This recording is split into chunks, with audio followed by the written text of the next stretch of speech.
One click and you can be approved. I'm not sure by who or what country they're in. You deserve more from the mortgage industry. At AnyMac Home Mortgage, we believe in the need for live human interaction during a very complex process. The kind of service and guidance which an app simply can't provide. Our customers are more than credit scores and income documents. They're individuals and families who live in and strengthen our communities. Their story is our story, and that story begins in a home. Chris Sawyer is an expert on providing superior customer service and in meeting the mortgage needs of current and future home buyers. With over 18 years of experience in the industry, Chris is able to help customers migrate through the home buying and home financing process by using his wealth of knowledge as a well-qualified mortgage professional. And best of all, Chris is located in Cromwell, Connecticut, where he has helped hundreds of clients in Connecticut, Massachusetts, and Rhode Island make their dreams of home ownership a reality. Visit chrissawyer.any-mac.com. Email him at csawyer@any-mac.com or give him a call, 860-878-8730. Chris Sawyer, NMLS number 39345, corporate NMLS number 338923, AnyMac Home Mortgage, an equal housing lender, American Neighborhood Mortgage Acceptance Company, LLC, DBA AnyMac Home Mortgage, LoFi Direct, Connecticut First Mortgage Correspondent, License Lender, Broker Number ML 338923, Massachusetts Mortgage Lender and Mortgage Broker License Number MC 338923, Rhode Island License Lender, License Number 201128110L. Call for additional details. Jones on first down, wide open, it's Barkley, and Saquon Barkley will take it into the end zone. Your best ability is availability. Saquon Barkley, he's great when he's on the field, but the problem is since 2018, he hasn't been healthy for this team. Look at this. They lob it to him. He taps it in off the glass. How about that? Porter Moser, I think right now is the best coach in college basketball, hands down. Fins 2 for 3. He's done his part. Pitch is drilled to deep right field toward the pole, and it is gone. They don't mind not being what they were in the 90s as the best organization in baseball, because the Yankees are not. They're even close to the best organization in baseball. You're trying to be the Rays, and the Rays do this for a reason. Like, you're the Yankees.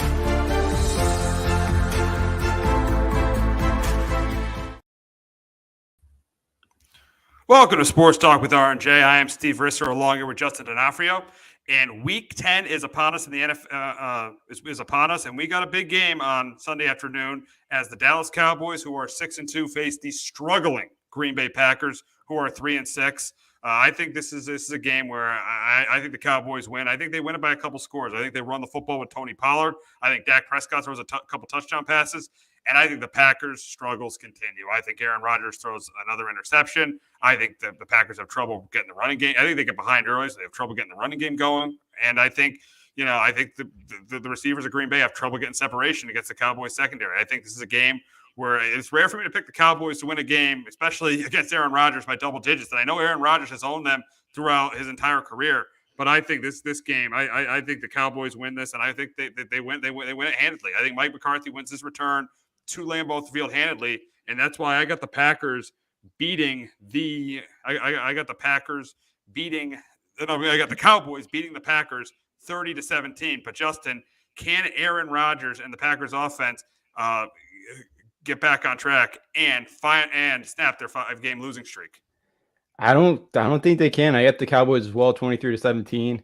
Rodgers going up against McCarthy's former coach again. Maybe I could see him playing really well and having, game of the year for him. But the way that offense right now is moving the football, again, they moved the ball last week against the Lions. Rodgers had 3 interceptions in the red zone. 2 of them were in the end zone, and they were, 2 very bad interceptions thrown by him. So right now, I don't think so. A Dallas team that's coming off a bye. I think Parsons is that Cowboys defense can get pressure on Rodgers. I don't think they're going to be able to run the ball well enough to keep the Cowboys off balance in this game. And I think, Green Bay's defense could maybe, could keep them in this game, but I just don't think their offense right now is going to put up enough points for them to win this football game. Yeah, I just don't think so. And last week, Aaron Rodgers, 3 interceptions, did not play well at all against the Lions. I mean, who would have expected Rodgers to throw 3 picks against the Lions? He was poor. He played terribly last week. Probably one of the worst games I've ever seen Aaron Rodgers play. And the Cowboys, their defense has been really good this year. Micah Parsons, Trayvon Diggs. This defense has played really, really well. DeMarcus Lawrence. This defense has played really, really well this year. It's just, I know, obviously, Aaron Rodgers has definitely owned the Cowboys throughout his career, but the problem is Aaron Rodgers had as good or a better team in the Cowboys. He had, Zadarius Smith and Devontae Adams and most of those, and I mean, in a couple of those games. And he had Devontae Adams in most of those games. And now he doesn't have either of those guys. So that's why I think the Cowboys win handedly. Yeah, I'm with you. I think the Cowboys are the better team right now. Both of what we've seen on the field and on paper right now. The Green Bay just really struggled. The turnovers, Rodgers hasn't played well. They haven't been on the same page, it feels like, offensively. And again, you go on the road last week and you scored 9 points against a Lions team that was giving up 36 points a game at home, and you could score in 9 points. I know they had a bunch of red zone trips, but to still only get 9 points against that team on the road, it's pretty flat out embarrassing. Absolutely. And this leads us to our next point, and we're going to talk about how much to blame is Aaron Rodgers for the Packers' struggles. Obviously, he's not completely to blame. You can't blame him completely, but he definitely is part of the problem. I know their run defense is terrible. I know the receiving core is absolutely terrible. I know Matt LaFleur has not ran the ball as much as he should, but Rodgers is definitely to blame. I don't care. You're the quarterback of the team, and your team has lost 5 in a row, and you looked absolutely terrible last week. Yeah, you did. He looked horrible. He does get a big part of this blame. He's supposed to be, he's a quarterback. He's supposed to be the captain of the team. I know you said a couple weeks ago he called out the entire team, and I listened at the show. And again, that's not a leader. You should be out there work because you got a bunch of rookies at wide receiver that they don't have the chemistry with yet. You should be out there with them trying to get that timing, all that going. But I do think he gets a big part of the blame. Again, last year I think he had 2 or 3 interceptions all year, and he had 3 last week. And again, most of his interceptions too are mostly on him. It's not like wide receivers are dropping, it's going into the corner or safety's hands. It's mostly been bad throws. So, there's definitely a big part on him. But for this team to be 3-6 is definitely Rodgers is to blame. And 2 of those picks were in the red zone last week in the first half. 2 of them, 2 of those picks in the red zone. I mean that cost. That cost your team 6 points. I mean, at least 6 points right there. I mean, I know one of them was on 4th down. But I mean, one of them cost his team at least a field goal. Which, if say that it's 15-12 instead of 15-9, they would have kicked a field goal and tied the game and probably won the game. So that pick, especially the one in the red zone, the second one, very easily cost the Packers that game. Yeah, absolutely. I know both of them in the end zone were not good balls that were thrown. If you're able to get a couple points going there or being able to score a touchdown there, things are much different. Frank Scott Rodgers needs to retire. Leader's one of those. Won the outs and the extra work and puts blame on himself. Yeah, and Aaron Rodgers does none of that. Aaron Rodgers blames everyone else but himself. But the problem is Aaron Rodgers is absolutely a part of the problem. And I mean, I think Aaron Rodgers is one of the best quarterbacks to ever play the game. But right now, I feel like he's on the decline, and he's part of the problem in Green Bay. And the difference between him and Tom Brady is Tom Brady would, if he was in this situation, he'd be blaming himself. He would be taking responsibility. Aaron Rodgers is taking 0 responsibility for his team being 3-6, and that is a major problem. A major problem right now. Yeah, absolutely, because he's not, and he's always been that type of guy where, he's never taken blame for himself. And again, he's been one of the best, of all time. But as you mentioned too last week, this is why he's only got 1 ring, because he can't, he's not a good leader. He does not help guys around him get better, and that's been the story of his career. And again, you've seen what happens when you don't have Adams, and where last year you're able to get, where Adams is getting double teamed, so you can find somebody else to win a one-on-one battle. But now without Adams, it's been a totally different story. Here's the thing with Aaron Rodgers, and I've been totally guilty of this. I think we have blamed too much of the Packers organization for his issues and not blamed him. I think we needed to give him more blame than the Packers organization. I know the organization hasn't been great, but it's been a very good organization. When he won a Super Bowl, he had a really good defense. But I think we haven't attached enough blame to Aaron Rodgers. And I think this year is showing you why, historically, he's not Tom Brady. He's not. I don't even think he's as good as Peyton Manning, because he just doesn't. He's great individually. He'll make guys better because of his individual talent, but he's not. As you said, he doesn't make guys better. He's just not. He's not a leader. He doesn't. He's a great talent. He's just not a good leader at all. No, he's not. And again, he skipped OTAs, didn't he, this year too? OTAs, that's something where he could have worked with some of these receivers. Yeah. He could have worked with them to make them better. Yeah. Instead, Jordan Love was working with them, help trying to get them to get them learning on the same page. So yeah, again, it's some of the stuff like that. And I get he's a veteran, and but I guess I know he's a veteran and all that. But when you got these new receivers coming in, you gotta be there, even if you don't want to. You gotta get them on the same page. And again, it's arrogance by him. And I think he thought, oh, we're gonna be fine still. I don't have to be there. And look what happened.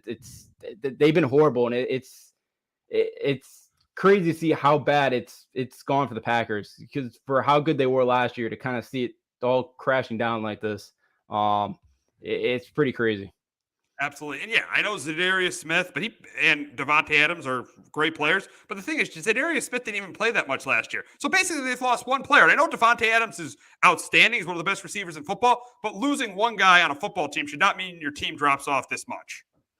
No, it shouldn't. It really shouldn't. I know LaFleur hasn't been, LaFleur's, they've been good under until this year. But yeah, LaFleur hasn't been great this year coaching-wise either. Yeah, you see what Adams could do. Last week I think he had over 20 targets again.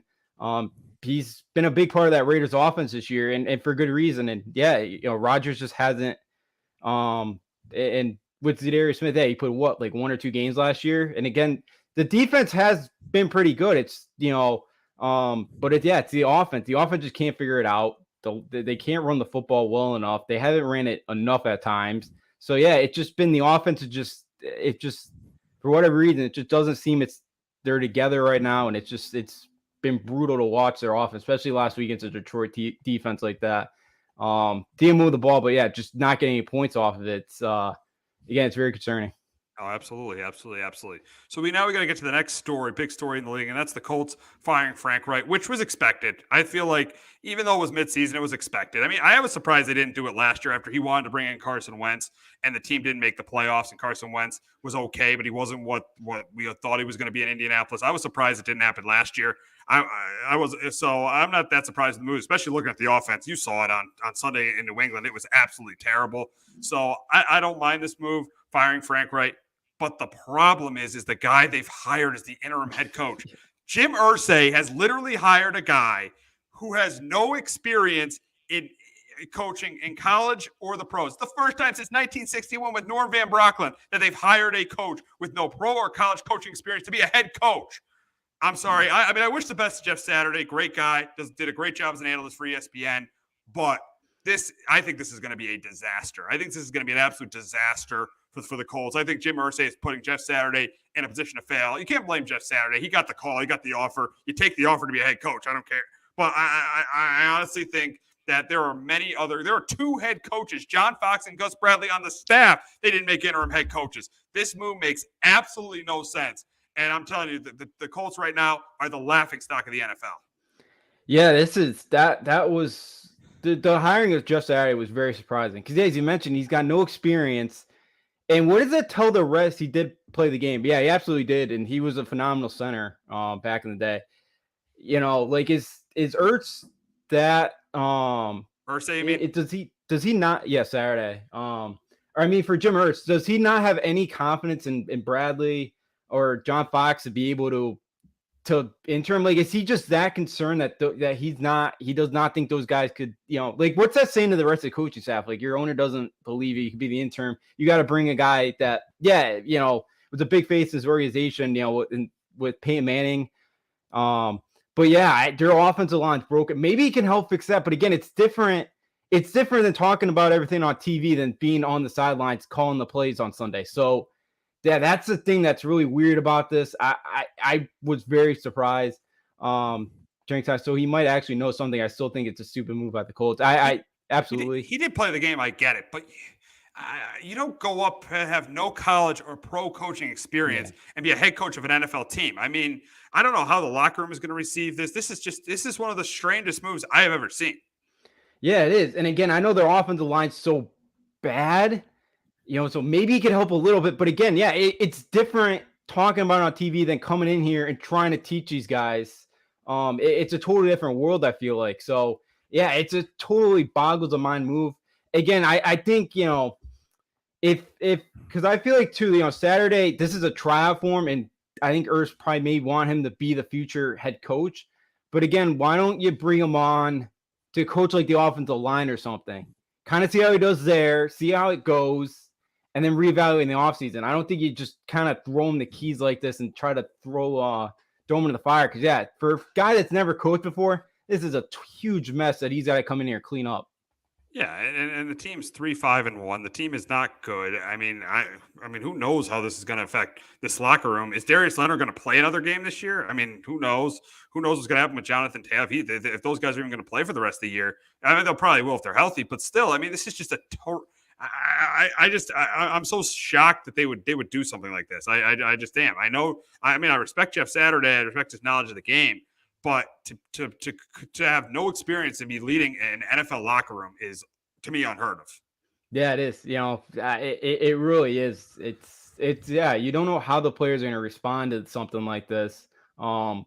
It's such a unprecedented move. It's like, something we have not seen, since you said like back in 61, and something that hasn't happened either, even in college. So, yeah, again, it's such an interesting move. I don't really get why. I don't know why you don't let one of your coordinators just be the intern. But yeah, it's a move I don't think's gonna turn out. It'll be interesting to see how it all pans out for the Colts. But yeah, it's just it was such a wacky move here that I was very surprised when I first saw that, and I kind of had to do a double check there. Exactly. Now getting to the game, the Colts play the Raiders on Sunday. Funny, McDaniels, who accepted the job and then rejected the job. Now they're facing his team this weekend. Even though McDaniels has done a 4 job with the Raiders, I can't see how he loses this one. I think this is a blowout win for the Raiders. Parks Frazier is the offensive coordinator. He's never even called plays before for the Colts. I think it's going to be a disaster. Even though the Raiders defense isn't that good, I think it's going to be a disaster on offense. And that's why I got the Raiders winning this one big. I got them winning at 27-10. But Justin, can Jeff Saturday get a win? Can Jeff Saturday get a win in his first game as a Colts head coach? I don't see it, even for how bad the Raiders are. I got the Raiders 20-13 in this one. Yeah, if McDaniels loses this one, McDaniels is probably the next one out the door here. Because Ellinger did not good last week. He doesn't look like he's ready for this. They don't, the Raiders offensive or defensive line only got 9 sacks, and that's something I thought they're gonna have a lot of success with. Again, they should rack up the sack totals this week. The Colts barely got to 100 yards last week against the Patriots. They were horrible. I can't see the Raiders losing this one for how bad they've looked. The Raiders got to find a way to win this one, and I got the Raiders. Yeah, there really should be no way the Raiders lose this game to a team that's just bring a head coach in, just bring a head coach in with no pro or college experience. But one of the biggest games in Week 10 is the Vikings and the Bills, as the 7-1 Vikings face the 6-2 Bills. But the 6-2 Bills could be in trouble because there's a good chance they could have Case Keenum starting in this game because Josh Allen is being treated for an elbow injury right now, which he hurt at the end of that Jets-Bills game. But I think for this game, I'm assuming Allen will play but not be completely 100%. So I think it's a close competitive game. But I do think the Bills force a turnover from Kirk Cousins. I think they contain Dalvin Cook. That's the biggest key in this game. Can the Bills contain Dalvin Cook? They couldn't contain the Jets' run game last week. That's why they lost that game. If the Bills can contain Dalvin Cook, I think there is a good chance they win this game. And I think they do that. And I think they win a close one. I got the Bills going to 7-2, beating the Vikings 24-20. But Justin, can Cousins, Cook, and Jefferson lead the Vikings to their 7th straight win?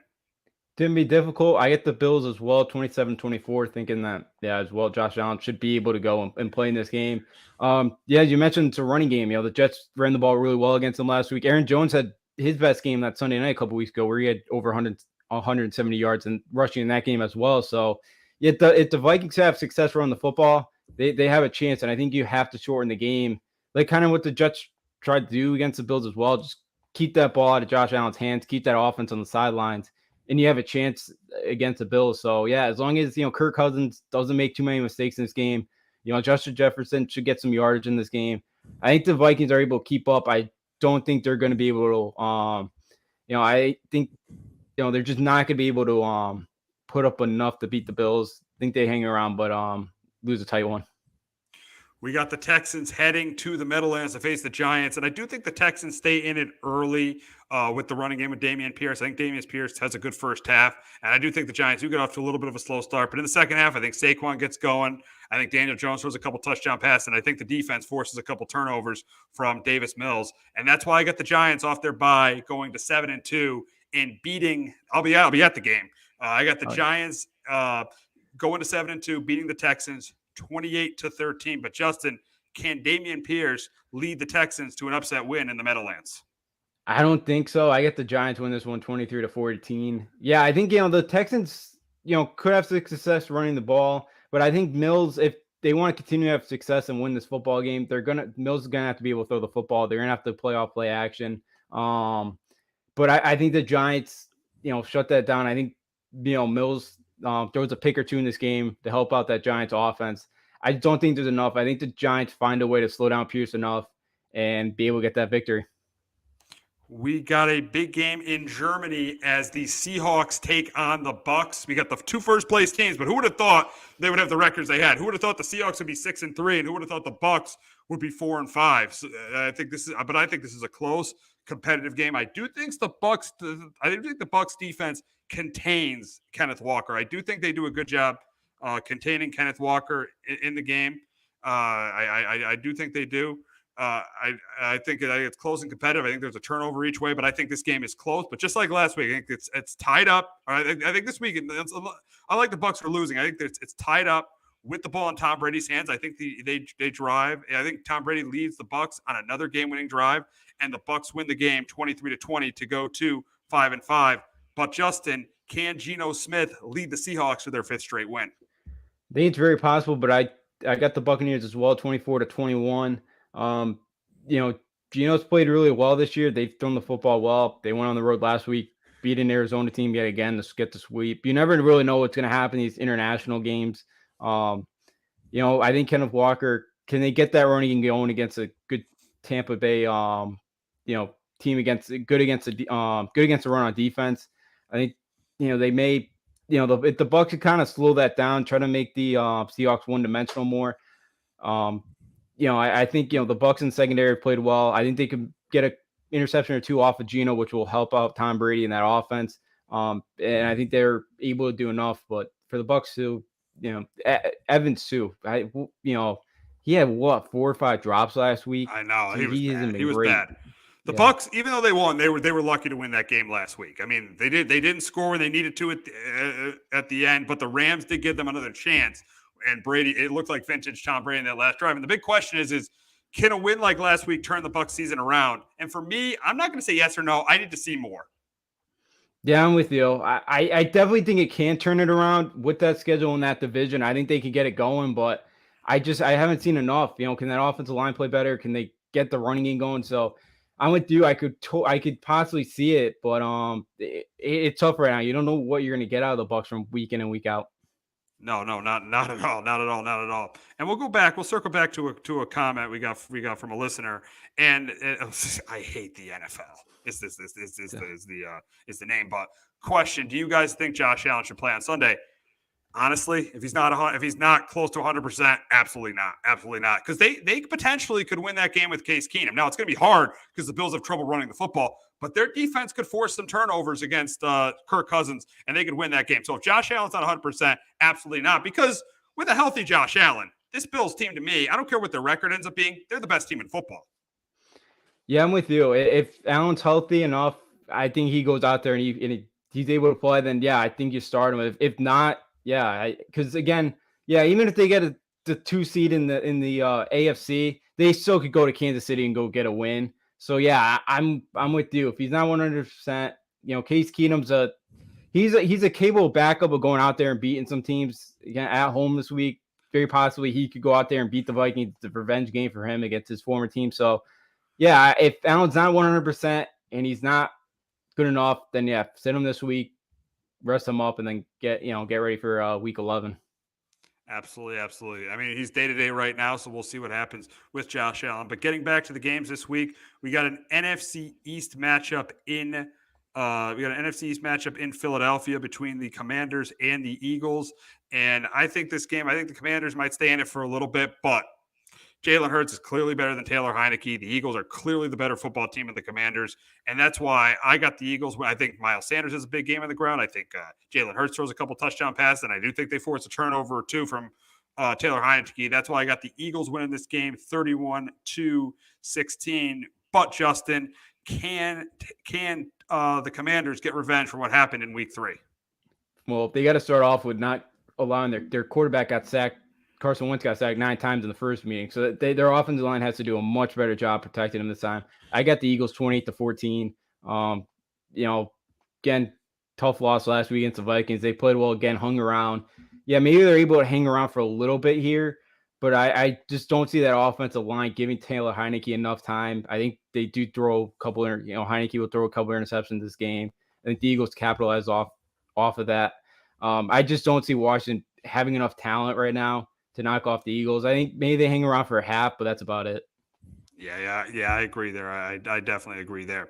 We got tomorrow night's game. It's an NFC South matchup between the Falcons and the Panthers, and I don't care who starts at quarterback for the Panthers. If it's Baker Mayfield, if it's PJ Walker, it's not going to make a difference. It's supposed to rain there. I think the Panthers have a lot of issues getting their offense going. I think the Falcons run the ball like they've done all year. Run the ball down. I think they run the ball down the Panthers' throat, and they win this game big. I got the Falcons going to 5-5, beating the Panthers 27-10. But Justin, can the Panthers get revenge on what happened to them 2 weeks ago? No, I don't think so. I got the Falcons 24-17. I think, whoever starts at quarterback for the Panthers, who knows? I don't think, they're going to get a ton going. They're going to, I think Atlanta's going to, run the ball with Patterson back now. I think they kind of run the ball over them. I think Mariota has a couple of big runs in this game as well, some offense stuff. Carolina's got to slow that down somehow, put pressure in the box, make Mariota throw it. Hopefully he throws a couple of interceptions this game. But I think the Falcons go to Carolina and sweep the Panthers. Yeah, I definitely see that happening tomorrow night. We got the Jaguars heading to Kansas City to face the Chiefs. And I think the Jags stay in it early. I think ETN has a good game on the ground. I think they stay in it early. But in the second half, I feel like Mahomes gets going. He throws a couple touchdown passes. And I think Lawrence turns the ball over a couple of times. And that's why I got the Chiefs winning this one by 2 scores. I got the Chiefs going to 7-2, beating the Jags 27-17. But Justin, can ETN and Lawrence lead the Jags to a major upset? I don't think they will. I got the Chiefs 31-17. For Jacksonville, Lawrence can't make the mistakes. Can't give Mahomes extra drives there. ETN with 3 straight weeks going over 100 yards rushing. Even out of the backfield catching the football. If he can have a big day, they can hang around there. Jacksonville can't get out as slow as a start they did last week against the Raiders. Lawrence, third down, they're gonna have to convert. That offensive line's been pretty good, so he might, he'll have some time to throw the football in this game. But I think they're gonna have to try to shorten the game as well, try to keep Mahomes and offense off the field. I just don't think their defense to be able to do enough. And I got the Chiefs 31-17. Got it. The Saints traveling to Pittsburgh to face the Steelers. And I think this is a close competitive game, but I'm going to take the better coach team and a team that possibly could have TJ Watt back this week. So I think in a really, really close competitive game, I know, but it's probably going to look like Andy Dalton's going to be facing the Steelers again, but I do think the Steelers defense forces a couple turnovers. I think Najee Harris has enough on the ground. Kenny Pickett manages the game. And that's why I got the Steelers going to 3-6, beating the Saints 20-16. But Justin, can Alvin Kamara have a big game and get the Saints back on track? I think he could. I got the Saints 21-17 going the road, getting the win. Kamara's, if they can get the running game going, like they did a couple weeks ago against the Raiders, even catching, even had a couple of receptions a couple weeks ago. They didn't do much on Monday night. But their quarterback, whoever plays quarterback for the Saints, it sounds like it's going to be Dalton. The quarterback can't turn over the football. The Steelers been pretty good against the run, or they're decent against the run. If they can kind of run the ball, play action, if Chris Olave can have a big day, that could really help that running game out. I think they are able to do enough. I think Kamara, has a couple of big carries in this game and put the Saints up on the Steelers. And we got a comment. Man, it seems like the Chiefs' defense is really good after halftime. That's a good point. Last week they were excellent after halftime. Last week in the Raider game, they were really good as well after halftime. They also had that pick 6 in the Charger game. So yeah, their defense, the Chiefs' defense, isn't great, but it's definitely good enough to win a Super Bowl with. Yeah, absolutely. And I think that's kind of been the thing last couple of years with them. Again, I think, it's adjustments at halftime, kind of figured things out after the first half. So yeah, the Chiefs defense definitely won't. It's good enough to help them, win a Super Bowl, especially that offense. They don't, there's days where they give up some points and, the offense has a good chance of bailing them out. So yeah, the Chiefs defense is definitely good enough to win a Super Bowl. Oh, absolutely, absolutely, absolutely. That's a really good point by our commenter there. But we'll continue with the games, and we got an AFC matchup in Miami. Frank's Dolphins are playing. It's Frank's Dolphins. I don't know if Frank is still listening, but we got the Browns traveling to Miami to face the Dolphins, and this Dolphins passing game might be the best in the NFL with these two receivers, Jalen Waddle and Tyreek Hill. Tua has had a really good year. He's established himself as a top 10 quarterback in the league. And I think nothing changes this week. I think they put up 30 points. I think they have a huge week. I think Tua, Waddle, and Hill have a huge week. I think Chubb will have his yards, but I do think the defense contains Chubb, force a turnover or two from Jacoby Brissett. And that's why I got the Dolphins going to 7-3, winning this game by 2 scores. I got the Dolphins winning 31-20. But Justin, can Chubb and Garrett lead the Browns to an upset win? I think they possibly could. Garrett gonna have to get pressure on him. I got the Dolphins win this one 27-20. The Dolphins offensive line's been all right. They getting up 17 sacks in the year. If Garrett can come in, wreck the game. If the Browns could kind of, try to kind of hide some stuff defensively, bring a late blitz or something. Like if they could, go out there and try to confuse Tua, slow them down, then I do think they have a chance of this game. But I feel like, the Browns, they're better when they play from ahead and when they're able to use that running game. And I don't think in this one they're going to be. I think it'd be tough for them to play from ahead in this game. So I don't know how many carries Chubb will get. But again, it's the same thing. Like if Brissett can manage the game, and not just turn the football over in this one, I think the Browns have a chance. But I don't trust their defense, the Browns defense right now, to get enough stops against Tua. Yeah, absolutely. Now the Browns defense is not. This is a matchup of one of the worst defenses in the league against one of the best offenses in the league, and that's why I get the Dolphins scoring over 30 points. Yeah, I don't blame you. The Browns defense, a couple weeks ago looked good against the Bengals, but that's kind of been it. Like we just haven't. It's a Browns defense that I thought was gonna be a lot better this year than it has been. This year they really showed. And yeah, I think the Dolphins with that offense could put up some big plays once again this week. Absolutely, absolutely, absolutely. So we got an AFC matchup in Tennessee as the Broncos travel to Tennessee to face the Titans. Russell Wilson coming off his bye week, but I think this Titans defense has a big game against the Broncos offense. I think they get pressure. They sack Wilson a couple, I think 3 or 4 times. I do think, yes, Tannehill might not play, but I do think Derrick Henry has another big game on the ground, proving why he is the best running back in football. And so I do think this game is close it comes right down to the end, but I think the Titans defense makes a play. And I got the Titans going to 6-3, beating the Broncos 23-17. But Justin, can Russell Wilson lead the Broncos to their second straight win? I don't think so. I get the Titans as well, 20-10 in this one. I think, Denver makes a couple mistakes in this game. I think Tennessee is going to get pressure, Russell Wilson.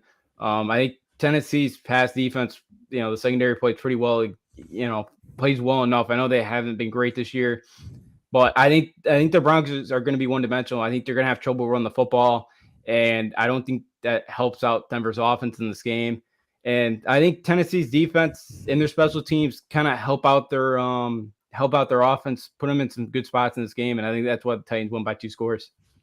Got an NFC North matchup in Chicago as Jared Goff and the Lions face off at Justin Fields and the Bears, and I think this game's up and down. I think there's no defense in this game. These are right now. I think these are the 2 worst defenses in football. Lions has been the worst defense all year, and the Bears, with the loss of Roquan Smith and Robert Quinn, I think they're right there with the Lions.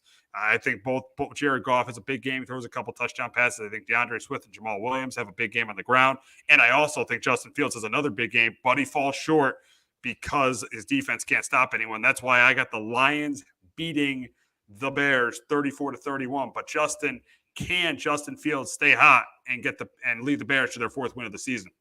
I think they do. I got the Bears 20-23. I think Fields plays well again. I think, they're finally letting Justin Fields do what he does best, be able to run the football, and kind of play out of the pocket a bit. And especially with how bad that offensive line is. I think that's definitely helped them, this year. Again, that opens up thing, I think, for kind of some read option stuff like that, some RPO stuff, which I think, only helps that offense out better.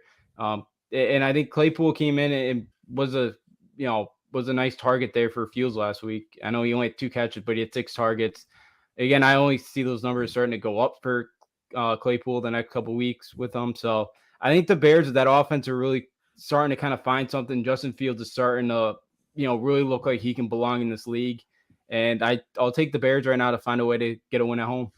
And I think it's safe to say right now, Justin Fields is the best quarterback in the 2021 draft class. Trevor Lawrence, he's been good at times, but he loses a lot of games. And you saw that terrible interception he had last week against the Broncos, not throwing the ball in the end zone against the Giants. So Lawrence definitely makes plays to lose games. And we know about Mac Jones and Zach Wilson. I mean, Mac Jones has regressed this season. I know what there's circumstances around that, the coaching and the talent around him, but Mac Jones has regressed this year. And Zach Wilson, we saw in that Patriot game, when he has to make plays, he has trouble. So I think it's pretty safe to say, right? And Davis Mills, he's in a horrible situation in Houston, but I don't think he's played as well as Justin Fields. So right now, I think it's safe to say Justin Fields is the best quarterback in the 2021 draft class. Yeah, I agree. The last couple of weeks since that Patriot game, he's played really well. And the way he's been able to run the football, again, still not a ton around him, but it's starting to get a little bit better for him. That's definitely helped right now. And yeah, Lawrence has just been very up and down. He looked really good the first couple of weeks of the year. And then since then, Denver game, kind of lost on that game. Last week, they got kind of lucky that they just played a Raiders team that just self-destructed like they do week in and week out. And then, for Zach Wilson, the Patriots kind of really is, when he's got to make plays, he just had not been able to do it. He's not great in the pocket. And he just tries to make these throws that he still thinks he's in college with. And Jones, it's tough right now because he's got less than 2 seconds to throw a football. So he's regressed. And again, the offense, I think it's been back-to-back weeks where there's been a guy on defense calling out your plays because they're that basic on offense. So that doesn't help Mac Jones either out because they don't really let him audible out. So and Davis Mills, I think, could be a bottom tier kind of starter, maybe in the middle range, but he doesn't have much to work with right now down in Houston. Absolutely not. We got an NFC West matchup of two disappointing teams in LA as the Rams travel to LA to face the Cardinals. And in this game, I think it's a very ugly game between these two teams. I mean, I could see this game being in the high 20s, high teens, low 20s. I think this is going to be a very low scoring game. I think there's going to be a turnover each way. I mean, the Rams, their offense is pitiful right now. They can't protect. They can't run the ball. And Stafford has regressed. So I think this is a really, really close, low-scoring game. But I got to go with the better coach team and the coach that has completely owned the other coach in his career. It's very hard for me with the way the Cardinals are playing to pick Cliff Kingsbury against Sean McVay. That's why I got the Rams winning a squeaker. I got the Rams beating the Cardinals 21-16. But, Justin, can Kyler Murray Kyler Murray bounce back this week and get the Cardinals their fourth win of the season? I don't think they do. At the Rams 23-16. Now, for starters, he needs to stop carrying the football like a loaf of bread. He's been doing that since Oklahoma. And again, last week, another costly one late in the half there. He's got to stop. He's got to start protecting football. He's got to, he just does not put that thing away when he goes and runs. Again, I think they could have some yardage here against the Rams defense right now, the way they've been playing.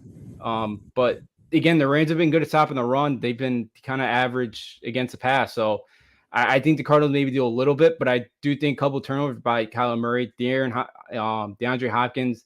Again, how does he do against Jalen Ramsey out there?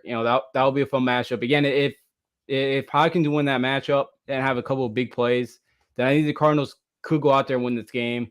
But McVay versus Kingsbury, I think it's like 7-1 or 8-1 in this matchup, and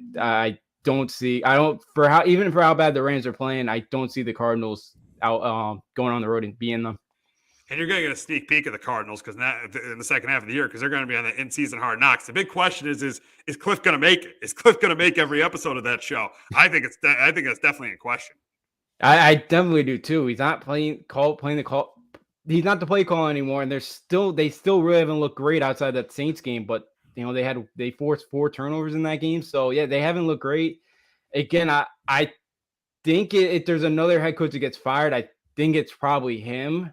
Him and McDaniels are probably the next two because I know what's his name, Mark Davis has already had 2 meetings with McDaniels, so I don't think that relationship's going to last long. So yeah, I don't think so either.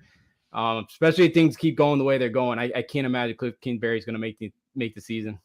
Yeah, you've been saying it for years. This was a bad hire. Some people thought it was a good hire because they had a talented quarterback like Kyler Murray. But eventually, you were right. This was a bad hire. You don't hire a coach that got fired in college as a head coach in the NFL. He couldn't win at Texas Tech, and the Cardinals thought he could win in the league. Yeah, with Mahomes, and the Cardinals thought he could win in the league. Big mistake there. Yeah, it absolutely has. Again, when you have Mahomes, they average 40 points a game, but their defense give up 45. And, against Big 12 competition, they just could never get over the hump. And they were always a 5-7, 6-6 team. And, yeah, there's a reason why USC, before Arizona came after them, that USC hired him to be his OC. And nobody else in college wanted to be a head coach. So, yeah, it shows a lot. I'm not a big fan of him. I think he's like a little bit better than Scott Frost, but I don't think he's much better than that. That's kind of where I'm at with Cliff Kingsbury. Not at all. So we got the Sunday night game, and that is between the Chargers and the 49ers. The Chargers are coming into this game obviously banged up. They could very easily not have Keenan Allen or Mike Williams in this game. And I think with the Chargers run defense, I think the Niners are going to run the ball all over them. I think Christian McCaffrey's going to have a huge game on the ground, and Garoppolo's going to throw a couple touchdown passes. I think the Niners get into the 30s again this week, force a turnover or 2 from Justin Herbert. And that's why I got the Niners winning this game by 2 scores. I got the Niners beating the Chargers 31-19. But can Justin Herbert have a big game and lead the Chargers to an upset win? I hate to be difficult going on the road. I got the Niners as well, 27-17. As you mentioned, Allen and Williams being banged up. Those are obviously 2 of his favorite targets out there. It's going to be tough. And the way the Niners are going to be able to get pressure, I feel like, on Justin Herbert they could get some pressure on him, which I think would be difficult. And I don't think they're trying to be able to run the football. They haven't all year, and you're going up against the Niners, who are best team right now in the NFL against and stopping the run. So they're going to be one-dimensional. I think they're going to have to play from behind, and I don't think they're going to have too many possessions in this game because, as you mentioned, I think McCaffrey in that offense is going to run all over them. So I think to be a tough one for the Chargers to go on the road to win. It definitely will. It definitely will be a very difficult game for the Chargers. But that's going to wrap it up on Sports Talk with R&J for this episode.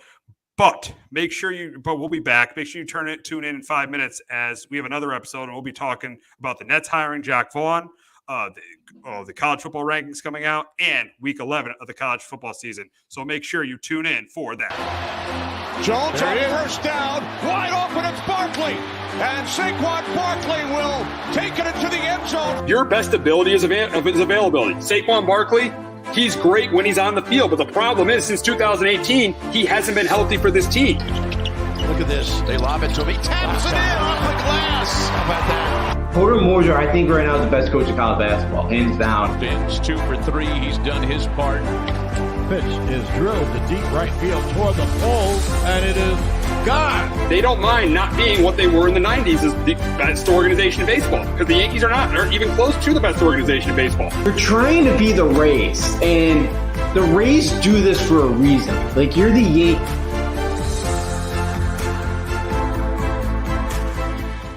Hello, my name is Joe Aguirre. I'm the president of Clovercrest Media Group, and here at CMG we have a wide variety of podcasts, including sports shows like Keys to the City, The Roll Call, Throwing Jabs, All Four Downs, and Jawing About the G-Men, and great true crime shows like Stinky Week, Crimes and Consequences, Ivy League Murders, and Bird, the unsolved murder of David Eichmann. You can find all these podcasts and so much more by visiting clovercrestmedia.com.